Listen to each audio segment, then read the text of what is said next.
I'm here now on the floor of the New York Stock Exchange with Nicole Lapin, author of Boss Bitch. Hey Nicole, good to see you. Well, Mr. who used to be my intern, I am so proud of you. You are a boss now. Thank you. Yes, Scott. Congrats on the book. Thank you. So we have to talk about people's careers right there on autopilot. You really have to work at it to get ahead. You can talk about whatever you want, absolutely. It's about taking charge of your career.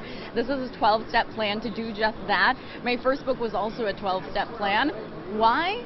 Because the first step is admitting you have a problem. Oh, and the first book was Rich Bitch. First book was Rich Bitch. Do you see a theme going on here?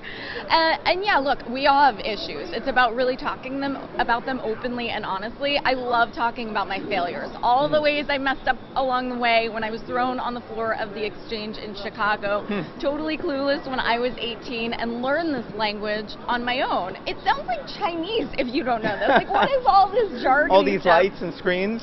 But when you learn it, you join the conversation. And so I wanted to be a Rosetta Stone for that. I don't even know if you know this, but I grew up in an immigrant family, first generation American, dealt kind of a bad hand. I played it the best I could, and I'm the least likely person to become a financial expert, inker, anything. And I always say if I could do it, anyone can do it. Well, one thing I love in the book is you talk about email etiquette, which is so important because it can really jumpstart your career if you're emailing someone in a position of power. What mistakes do people make when it comes to emailing? It drives me crazy. Like, hello, we hear this time and time again, and we're still making these same issues. Look, I have done it too. Sometimes you get really angry and you push send too fast. Sometimes you don't check if you're BCC'd on it, and then you reply and you're like, surprise, I'm here. So it's about really checking, and it's about, putting together a cohesive list if you have employees of all the things you want them to do during the day. I had this issue where I would just email people like one-liners, and then they got overwhelmed. So it's about whether you are in charge of 3 people or you're in charge of a 500-person company. It's about really taking direction and not treating email like, it's fast and you can get a pass on the language you're using. All right, now you also talk a lot about starting your own business, and one line I love, you always miss 100% of the chances you don't take.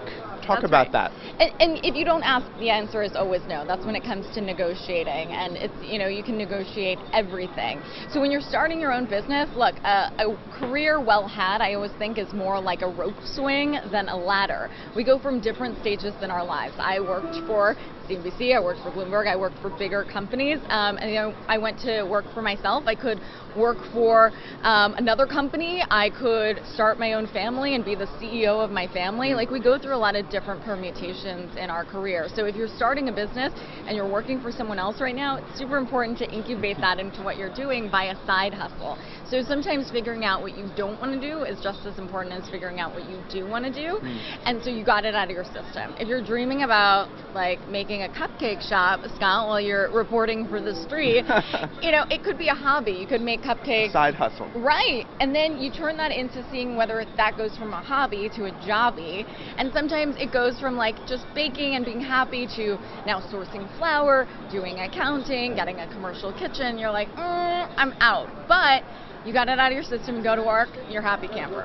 All right, Nicole Lapin, the book is Boss Bitch. You. Thank you so much. You're a boss.